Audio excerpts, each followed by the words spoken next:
Now, a rally is taking place in Paris after the fatal beating of a 23-year-old man associated with a far-right group.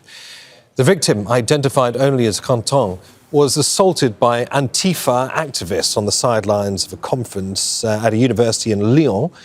He was taking part in a protest against an appearance at the campus by Rima Hassan, a French-Palestinian politician.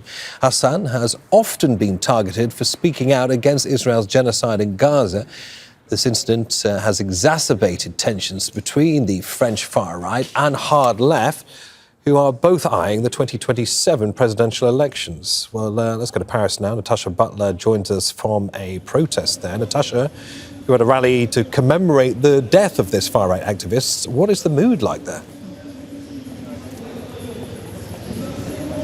Yeah, that's right, at this rally in central Paris. It was snowing a bit early and rainy, but that hasn't stopped people coming out here to commemorate this 23-year-old student called Quentin. There's actually a lot of anger here. People were chanting a short while ago. There's a sense here that this student, this far-right activist who died of severe head injuries on Saturday night in a hospital, sense here that he was targeted and killed, they say, by Antifa militants and far-left supporters.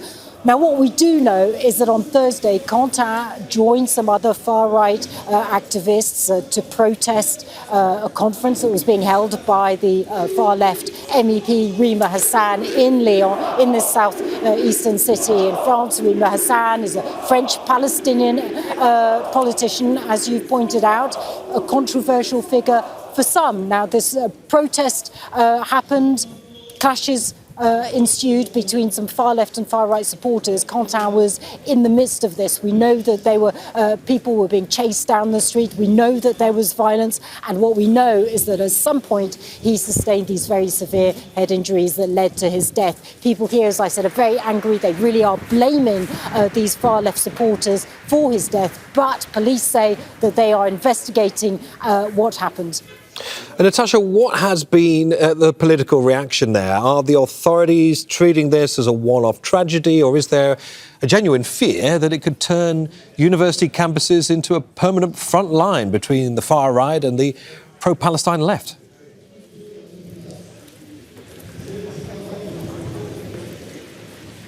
Well, I think it's hard to say. And look, the fact that this protest happened outside this conference by Rima Hassan, you might say, is by the by. It seems more that this was very much a symbol of these tensions that constantly simmer here in France between the far right and the far left, both politically, but obviously on the streets as well with their supporters, campaigners and activists. Look, what we know is that there's been a lot of political reaction, and clearly the authorities are concerned about what could happen next, because the French President Emmanuel Macron came out very fast, putting out a tweet saying that such violence in France is unacceptable, calling for calm. We've heard also from the far right politicians there, including Marine Le Pen, making it clear that they believe that this is the fault of far left politicians who are whipping up what they believe is violence against their supporters. And then the far left is saying, hang on a minute, we don't know what happened. And of course, we also